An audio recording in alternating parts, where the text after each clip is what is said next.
we're seeing a lot of working dog breeds coming into the shop as well, both from a nutrition point of view. Some of them can be a bit more finicky, if that's the right word. Yeah, a bit fussier, A bit fussier, a bit more temperamental when it comes to the food. Do you get the same when it comes to behaviour as well? Yeah. So working breed dogs. They are exact. Well, you know, are we talking like pure breeds? Are we talking cross breeds? What are we talking about? It's loads and loads of different ones. Yes. We've got things from, we're calling a husky a working dog. I think we are. Got a job. To the collies. To cockapoos, to Labrador crosses, to Sprockers. All sorts of ones. Okay. So in general, let's talk about crosses first of all. You never know what you're going to get. Okay, so one of the buzzwords, and I say buzzword, it's probably not a buzzword now because it's probably been going on for about 10 years, is designer breed, you know. And fundamentally, whatever the cross is, whether it be a Springer and a Cocker, or a Cocker and a Poodle, or a Jack Russell and a Poodle, they are two working breed dogs put together, or they're two breeds of dogs put together, and you never know what you're going to get. And nobody can tell you what you're going to get. Even I, as a trainer, couldn't get that. But looking at that, you know, from a working breed, they're bred for a purpose. And you can't, whether that's been bred in a farm, so my Jack Russell Poodles were, or one of them particularly, I got from a farm. I wanted a high-driven, high-motivated dog. I wanted it to be a good pet as well. People see the end result. I mean, obviously he's a stunning agility dog. I've had to put a lot of work in at home to make him a good pet as well. So the issues that we have surrounding behaviour with the working breed dogs generally are twofold: lack of knowledge from people, and that shouldn't be seen as a negative. You know, I spend a lot of time, like you do, time and investment in my own knowledge.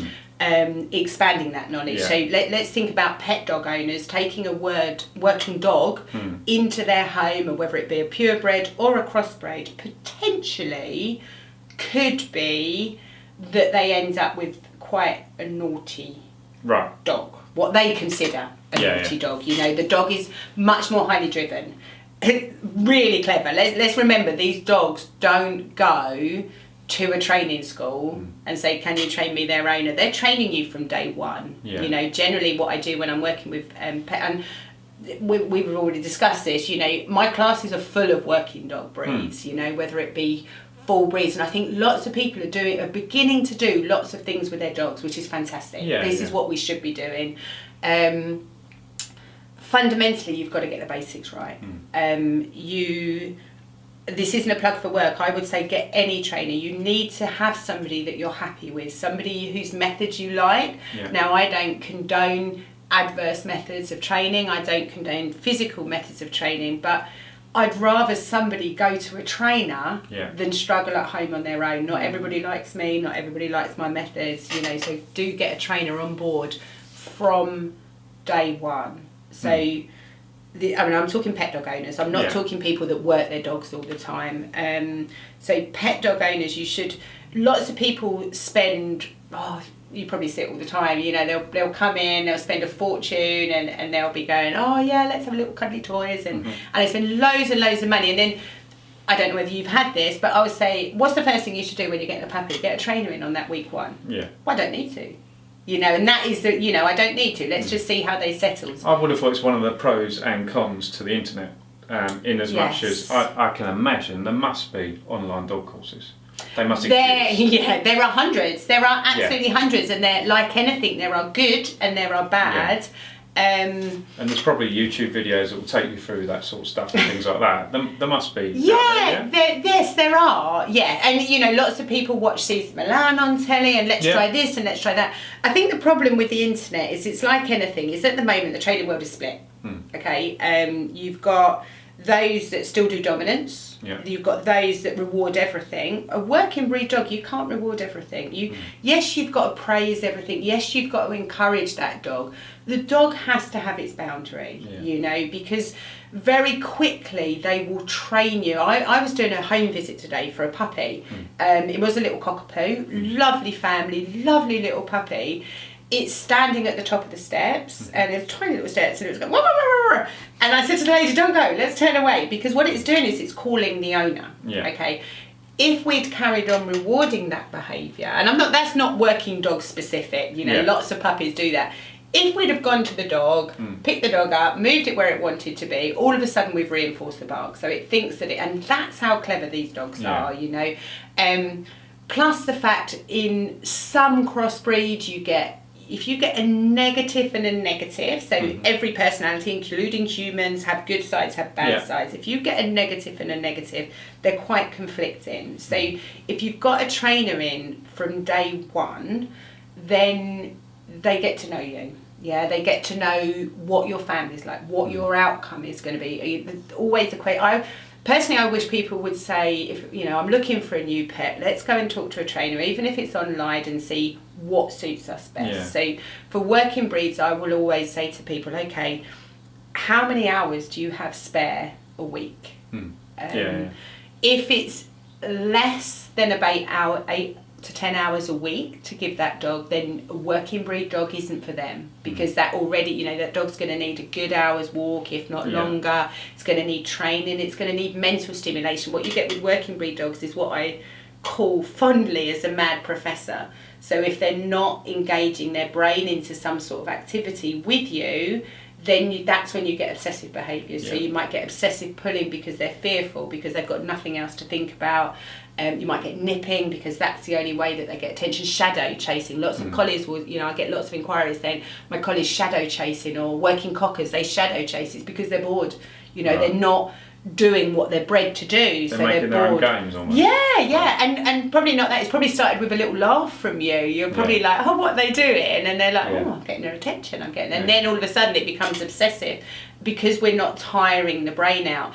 That said, it's also really, really important to get the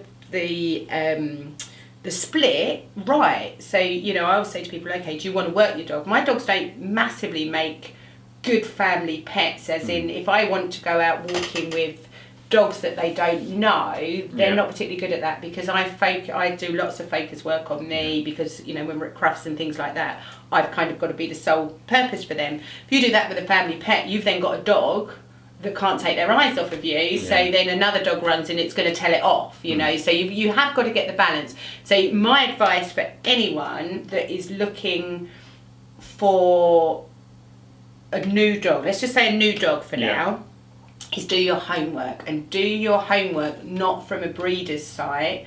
Do it either by talking to trainers. That's probably what I would say.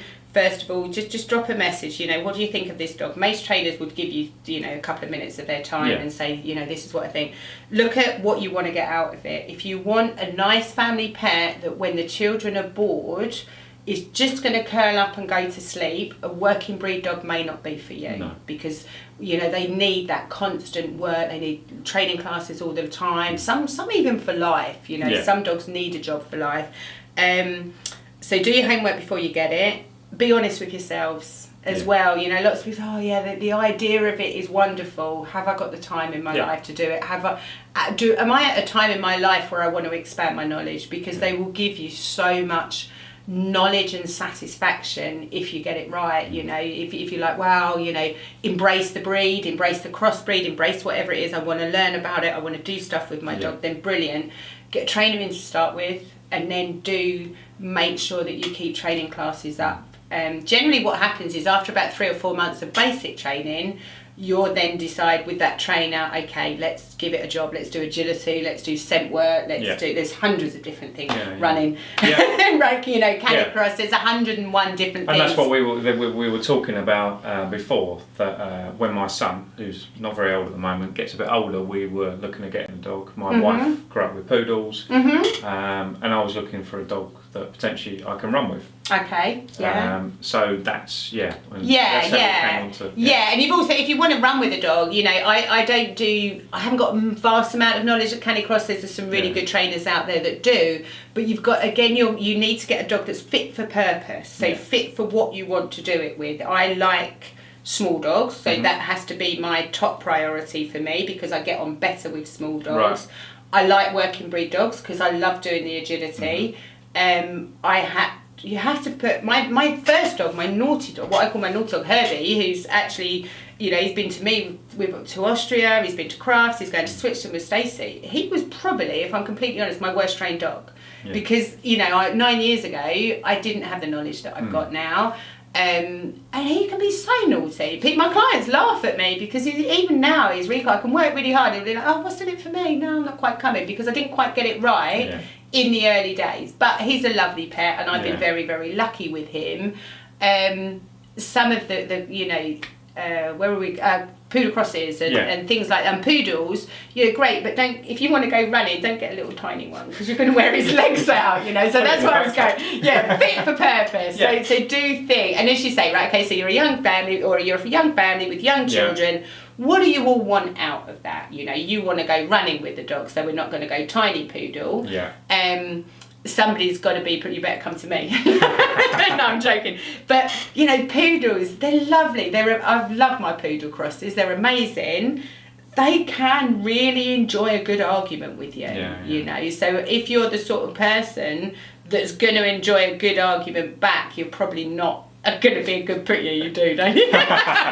You're probably not going to be a good poodle owner. But yeah, just kind of think, what do we want from this dog? Get a trainer on board from day one. Don't be frightened of saying, do you know what, we're going to make this dog into a really lovely dog, but we're going to work with somebody. And to be fair, I've actually changed my stance on this, because I used to say to people, get those dogs into class as early as possible. I don't do that now, because I think it overstimulates a dog. I think it switches on their brain far too early, and all of a sudden we've got this working machine that we don't know what to do with, because we haven't got the general manners. So that's where I think you're better off getting a puppy visit, and then you get your good manners. If you get good manners and nice boundaries in place, make them black and white, then you've got a dog that's ready to learn, rather than a dog that's learning but actually does what it likes when it's at home. So kind of get your good manners and boundaries, work with somebody, be strict with them. You know, are we going to have this dog on the sofa, or are we not going to have this dog on the sofa? Oh, dog's changed its mind. Do you know what I mean? So just get those boundaries,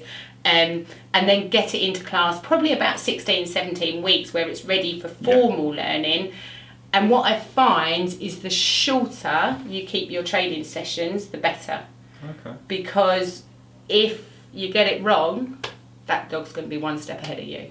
You know, and they will change you. They're like, I'm going to change it. Spaniels particularly, I'm learning loads and loads and loads about. My clients really laugh at me. Spaniels in the agility world are really taking off. And they'll just like, oh no, not another spaniel, not another spaniel. I'm like, no, I'm not going to train spaniels, but I'm learning so much from them. They mature quite late, so, you know, and if you repeat too much with a spaniel, they're like, I'm done, and they'll go up and sniff, and you can see their little eyes. Are they watching me? Are they watching me? You know, they're really cute. I love working with them, but as a pet dog, then, you know, just make sure that you've got somebody with you that is knowledgeable. Yeah, excellent. And just to sum up, when it comes to working dogs, I'm assuming when you get over that initial, that highly driven, and you find that you've got a life that you can go running with them, or you can do scent work, or come do agility with you, or something like that, you end up with a really good dog. Yeah, and interestingly, I got quite emotional when you were saying that, because that is precisely it. They are amazing dogs, and they give you so much back. But yes, you've got to be prepared, and you've got to also be prepared, particularly with a crossbreed, that you don't know what you're going to get. You know, this little dog that I'd done a puppy visit with today, I can't tell you what that dog's going to be in 6 months' time. You know, I just don't know. You know, for me, I just sat and cuddled the puppy, and it was just amazing. But you can't see their temperaments. Their temperaments develop.